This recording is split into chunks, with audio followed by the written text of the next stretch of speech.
Фурасы өртеніп, елден көмек сұраған жүргізушінің мына видеосын көрген шығарсыздар. Машинамның тірсі өртеніп кетті, ішінде жүгімен. Енді сол бастығым осы жартысын көмектесем деп отыр.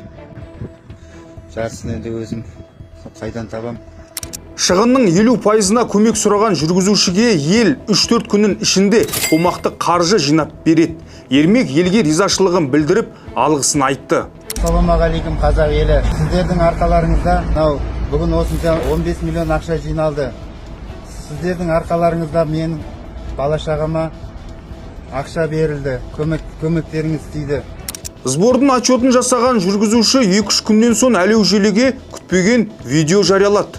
Қазір прокуратурадан шықтым, заявление жазып. Айнұр мен Ержанға шаршап кеттім, жұмына қысым көрсетуден, қорқытудан бәрінен ше. Жүк көлігінің иесі жүргізушіге қысым көрсеткені рас па? Ермектің құқығын қорғап жүрген белсендінің не айтары бар? Елден жиналған қаражат қайда кетті? Таяуда анықтаймыз.